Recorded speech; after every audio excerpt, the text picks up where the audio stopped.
So the idea is sometimes we get circuits that are a little bit more complicated than what we can handle with series and parallel. And usually the context for this is somebody has taken a nice happy circuit and then just thrown a bunch more batteries into it. And you say, what were you thinking? They say, well, you can never have too many batteries. So I can think of a circuit that maybe, well, let's draw a circuit. You can't see. Well, that's going to slow everybody down. So our circuit is going to look something like this. I've got a battery. You can see that's a nice 5-volt battery. It has an internal resistance of 8 ohms. Snakes over here, it runs into a 12 ohm resistor.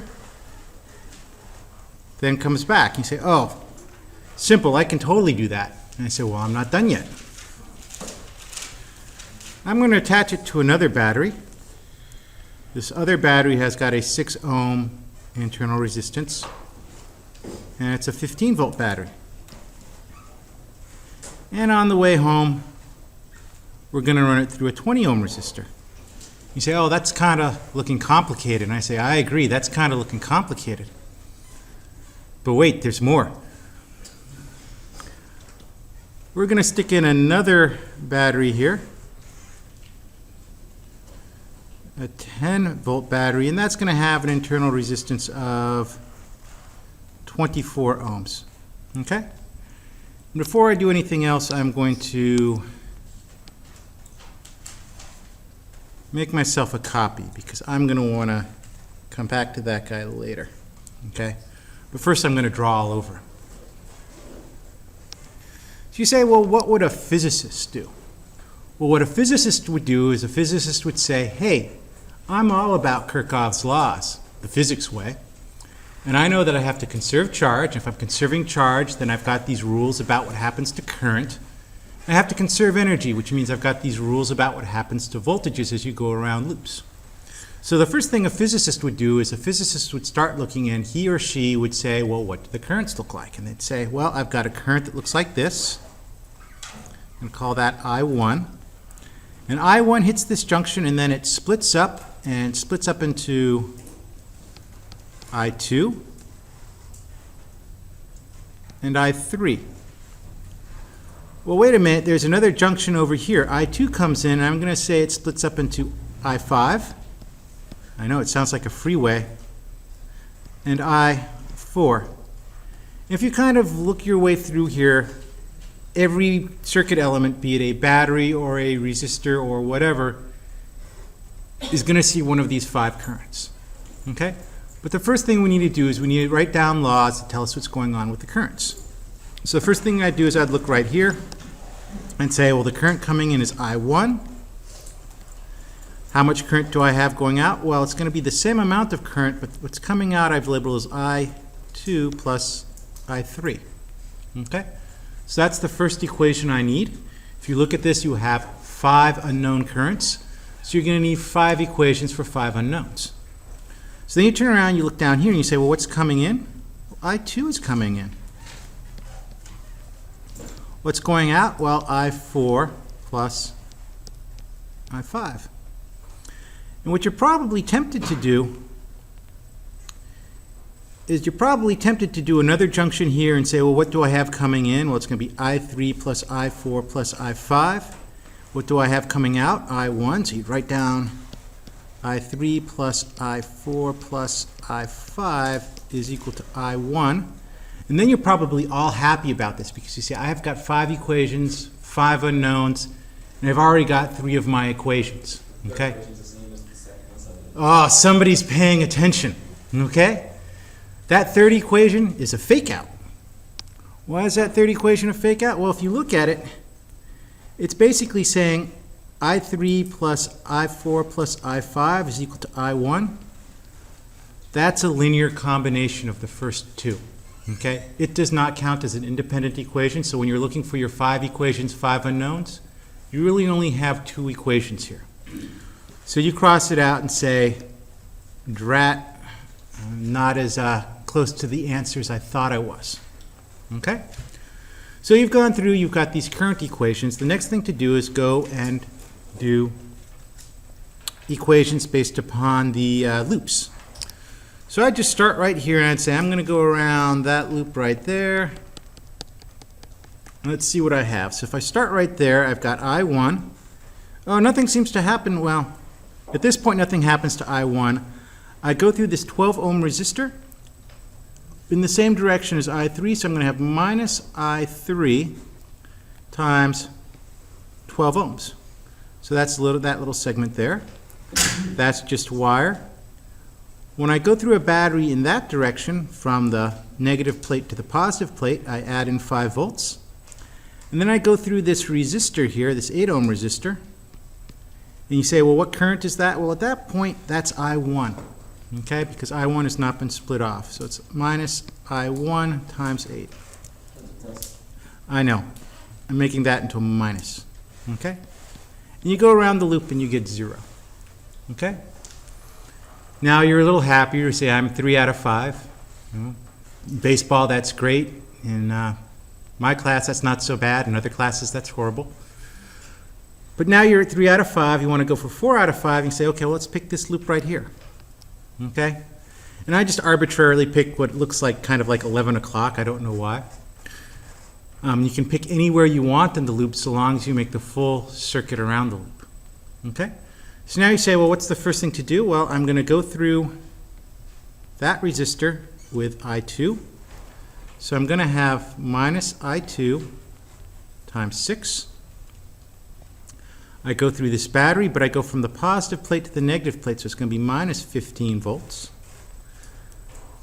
Then I go through this battery right here in the same direction as I4, so I'm going to have a minus I4 times 20. And then I go through my 12 ohm resistor, but this time I'm going in the opposite direction of I3, so I'm going to have plus I3 times 20, and that's going to equal 0. Okay?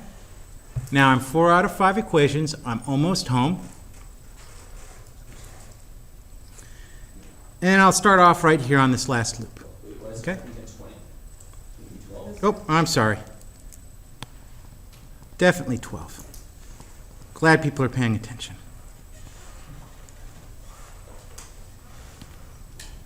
This is how easy it is to get it wrong on a midterm. You just kind of looked up and looked down, you copied down the wrong resistor. Okay. The reason I wrote down 20 is I was going ahead, I drew my X right there mentally, and I said, let's work on this next circuit. On this next circuit, I'm fighting I4, so it's going to be plus I4 times 20.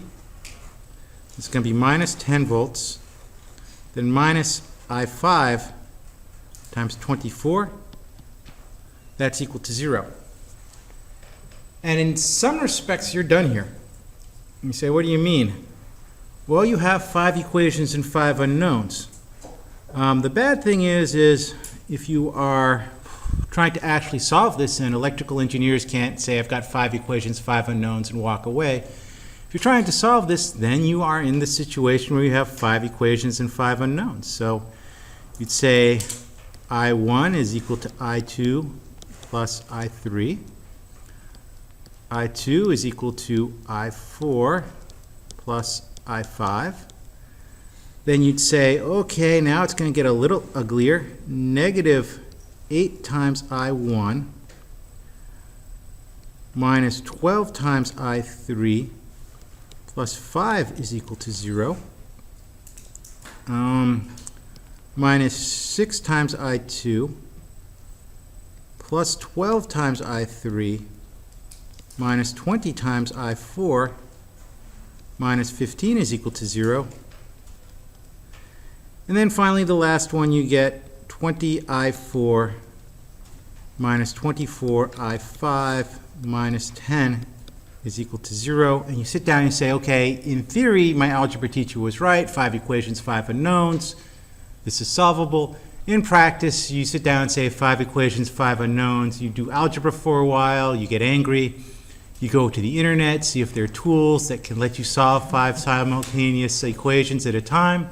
There are. That's probably what you should do.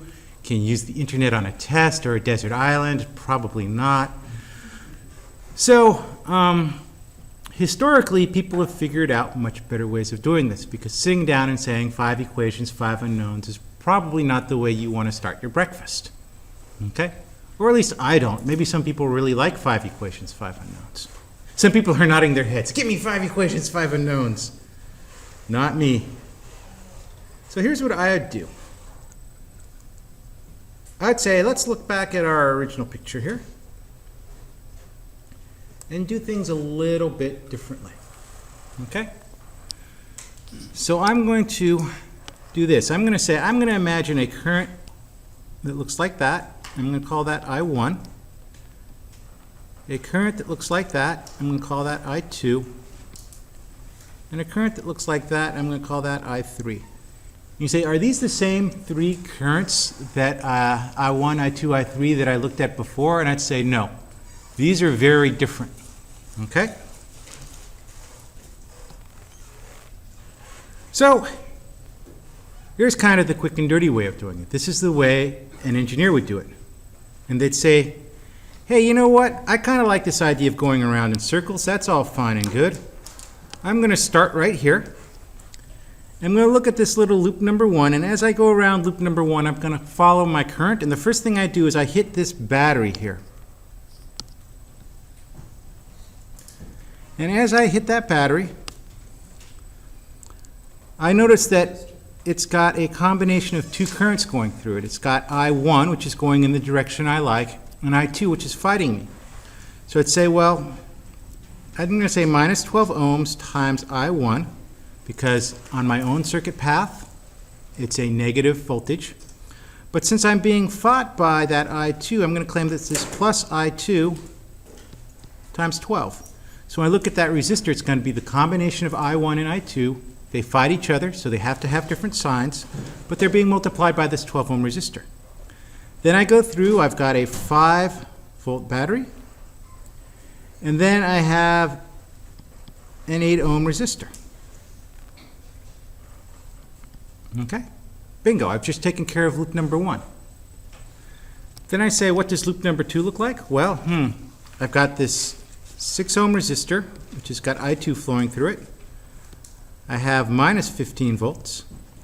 Then I've got this 20 ohm resistor, and it's got a combination of I2, which is flowing in the direction of my evaluation. But I'm fighting I3, so I have to have plus 20 I3.